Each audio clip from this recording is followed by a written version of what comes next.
dos principais problemas que a gente tem quando a gente utiliza o WP Rocket, a gente não consegue ter uma clareza se o cache ele foi gerado corretamente para cada página e se toda a camada de cache ela foi gerada de uma forma correta e está 100% finalizada. Uma página ela não atinge a nota de performance adequada e com isso a gente acaba ficando no escuro. Então pode acontecer de uma página estar com uma performance 90 e a outra acabar estando com 70. Então um ponto interessante que a gente trouxe aqui é, no uso do WP Rocket, a gente pode trazer uma funcionalidade que a gente consegue entender se o cache ele foi gerado em qual camada e se todas as camadas elas foram completas. Apenas para explicar um pouco como funciona o WP Rocket. Ele gera um processamento de cache em camada. Então, primeiro, o WP Rocket ele gera o cache do arquivo estático, ele faz o armazenamento no servidor.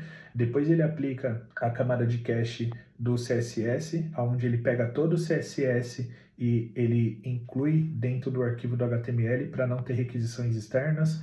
Depois ele faz a exclusão do CSS não usado e depois ele faz uma parte que ele faz um cacheamento dos elementos primários para melhorar o carregamento dos elementos que aparecem no primeiro scroll. Então, é um processo que ele roda em algumas camadas. Ele roda, por exemplo, umas 4 vezes para a mesma página. Não é um processo que ele executa totalmente para essa página de uma vez. E ele também tem uma separação entre desktop e mobile. Ele pode ser que tenha gerado corretamente para o desktop, mas pode ser que ele não tenha terminado para o mobile. E ele também tem uma interferência do meu Chrome. Então, pode ser que o Chrome esteja ativo, ele esteja processando, ou pode ser que ele só processa o cache quando alguém entra na página. Então tem várias variáveis que a gente acaba não conseguindo entender se ele foi gerado, se está funcionando, se está 100% finalizado e assim por diante. Além disso, também tem o tempo de permanência do cache. Então pode ser que ele tenha gerado, mas pode ser que meu cache ele esteja previsto para 10 horas e ele deleta o cache e ele não consegue gerar novamente. Então qual que é a ideia? Eu vou mostrar aqui um pouco.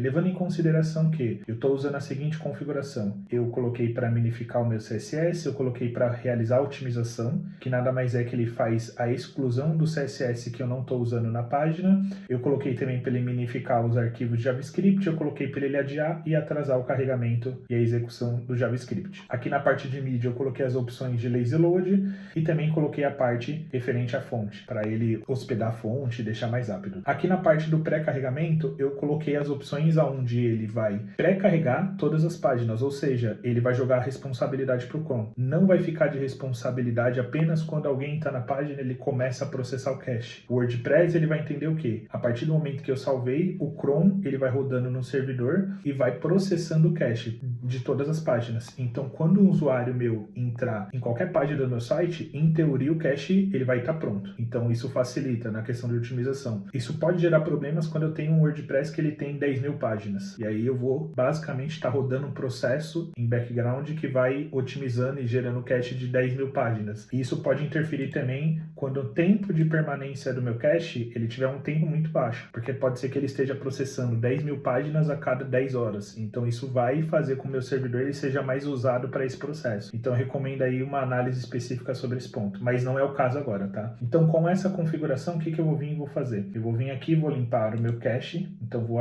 limpar, esvaziar aqui todo o cache, vou limpar o meu CSS usado também e vou limpar o cache dos elementos primários. Dessa forma, ele já limpou aqui todos os pontos. Quando eu venho aqui na parte de plugin, primeiro eu vou acessar aqui o site para vocês entenderem. Então eu tenho, por exemplo, aqui a parte do meu blog e tudo mais. Ao acessar uma aba normal, eu não consigo verificar, porque por padrão, o WP Rocket ele não traz o cacheamento para usuários que estejam logados no admin. O cache ele funciona apenas como padrão para usuários que não estejam logados, então eu não vou conseguir identificar. Mas um ponto bem interessante é, a ideia desse vídeo é trazer aqui um plugin onde você consegue mapear e verificar o processo do cache do WP Rocket. Então, ao ativar aqui esse plugin, a gente já tem esse novo menu aqui. Quando eu abro esse menu, ele traz todas as páginas que eu tenho dentro do projeto e também o status de cada processo. Por exemplo, na home, esse processo aqui do lazy load, ele nem começou. Por isso que ele nem está como pendente, nem está na fila, nem está como finalizado, nem falho. Mas o processo de gerar o cache cacheamento, que nada mais é que pegar a página,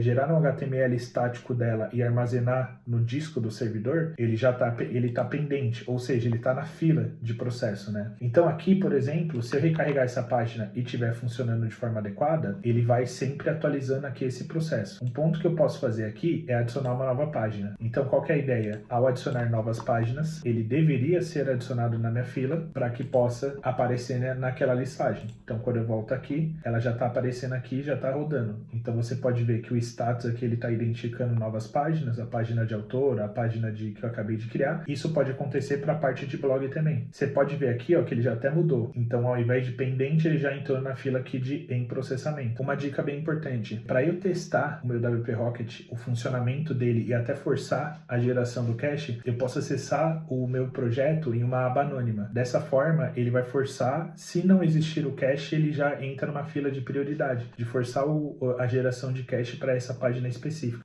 Então, o que eu vou fazer aqui, tá? Eu vou vir aqui e vou acessar o meu projeto, só que em uma aba anônima. Então, nesse caso aqui, ele já está carregando meu blog. Se eu clicar aqui no teste, se eu clicar em outra página, assim por diante. Dessa forma, quando eu voltar aqui na parte do meu projeto, ele já viu que ele já começou a forçar. Só que como eu acessei com a parte de desktop, não com a parte de mobile, ele deu prioridade por geração da parte de desktop. Você viu que ele ainda não começou a gerar da parte mobile. Então, da mesma forma, se eu voltar aqui e acessar o meu projeto, só que agora com a parte de mobile, um ponto bem interessante é que eu até consigo identificar se o cache está sendo gerado corretamente ou não. Por exemplo, a parte de exclusão do CSS usado, eu consigo ver. Essa página, provavelmente, ela ainda não está 100% finalizada, porque o cache aqui do meu arquivo, ele está gerando o CSS o arquivo. Ele não está dando um inline, um CSS inline dentro do meu head em toda a página. Então ele ainda tem exclusão. Provavelmente se eu recarregar aqui, o cache ele ainda está pendente. Só que ele falou que a página de teste ela já foi finalizada. Então eu consigo entender que o processo do meu cache, do cacheamento, ele já está rodando. Inclusive, por exemplo, essa página, por mais que ela tenha terminado o processo de geração de cache, ela ainda não foi finalizado o restante. Por exemplo, o processo que